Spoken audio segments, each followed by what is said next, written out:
Our next storyteller, as you know, is David Gerber. David lives in West Hartford, and he also grew up here. He enjoys hiking and spending time with his family.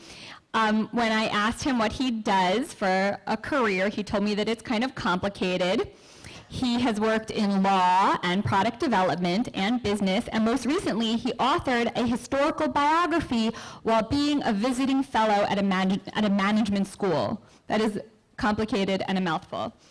In response to my question about what Academy Award he would win, David said he would be awarded for the best screenplay in a silent movie. Please welcome David Gerber.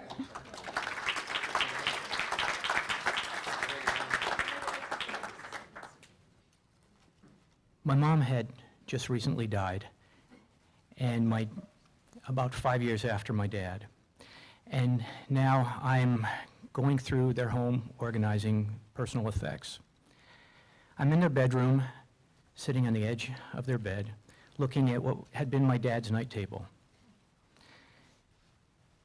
In the 5 years, my mom had cleared off the top and put down instead a framed photograph of the two of them from their honeymoon. But as I opened the drawer, I saw that inside the night table, there was the little brown-tinted glass vial that contained his nitroglycerin pills. There was a cloth organizer that my sister had sewn, which he told her was an invention. And among the items in the drawer was a small black mini cassette tape recorder. Its tape stopped at the midpoint. It wouldn't play. The batteries were dead. Battery acid had leached out and corroded the contacts. But I found another recorder, rewound the tape, and began to play. It was my dad's voice. Slow, deliberate, but clear, as though he was talking to me. He was in France, he said. He had just come from Germany, where he had given a speech called Visions of the Future. It was part of a speaking series he had been asked to give in capital cities around the world about factory automation. You see, my dad was an inventor. His patents numbered into the hundreds on automation technology. But his speeches were not just filled with technical expertise. They were laced with enthusiasm about automation, which was somewhat incongruous to my dad's personality because he was warm and kind, and he valued greatly a person's hard work. During the recession, he cut his salary in half so he didn't have to lay off people that worked for him. The tape continued to whir, and it started to become clear to me that what my dad was dictating were the start of his memoirs, which he never finished. He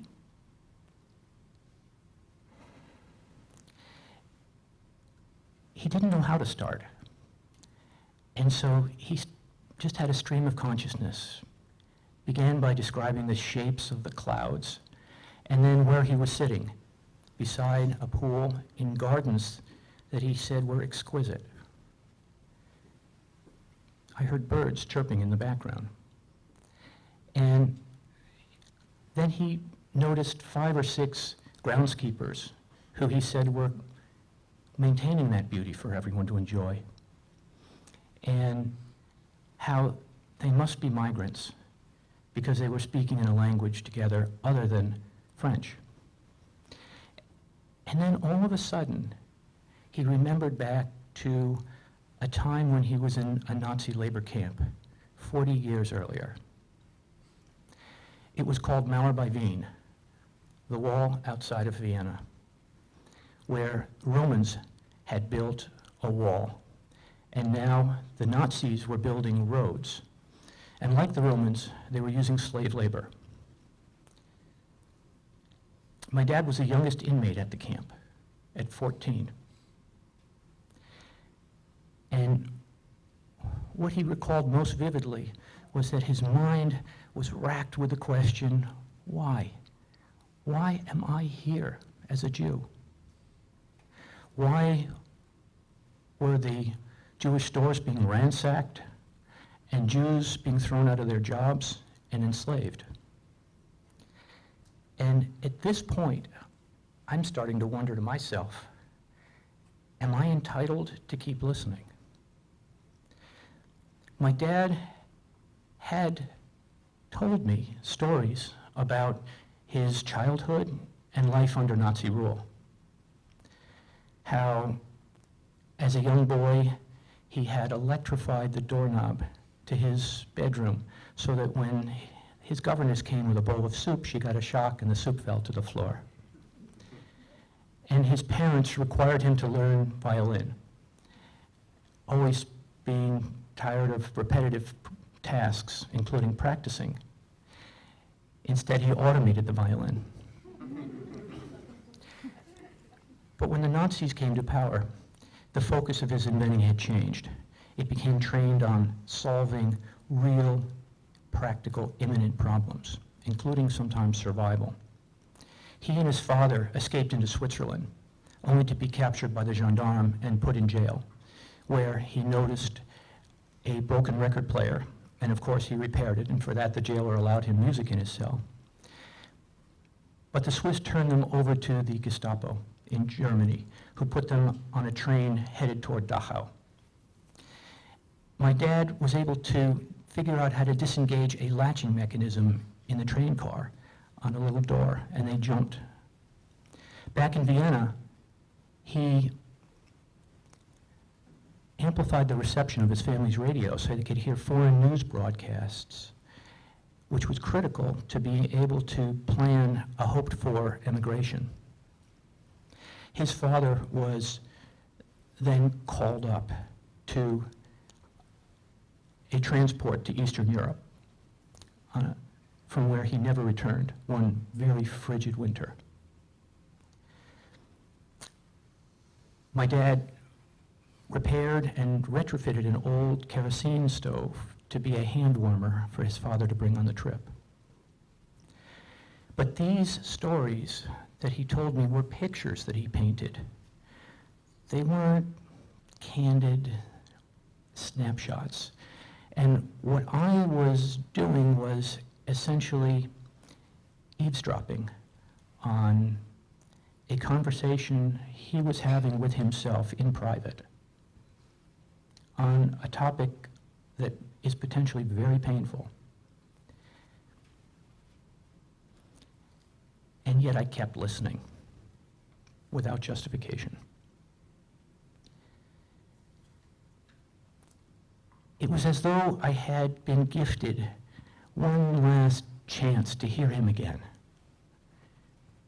as though I could sit across the table from him 5 years later. And to hear him now, where I understood for the first time something about a critical element in his life, what it was like not to have a father.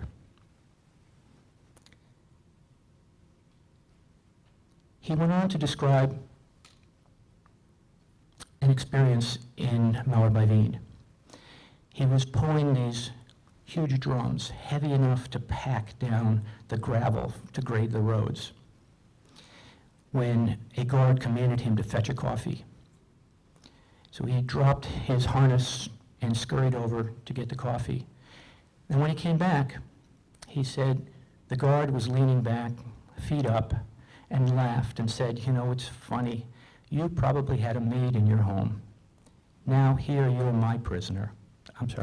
Now here you're my servant." And when my dad returned to pulling that drum in the heat of the summer, what he thought to himself, what he concluded, was that the world was fundamentally divided into two parts. First, There were those people who produced to satisfy the needs of others. And second, there were those who enjoyed the fruits of that production. And as I sat on my parents' bed, surrounded by disassembled tape recorders and batteries and cloth organizer inventions, I now realized why my warm, kind father had a passion for automation. Thank you.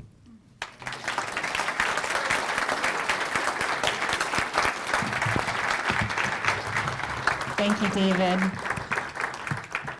You did terrific. Those details. I'll just wait 1 second. No, it's okay. It's okay.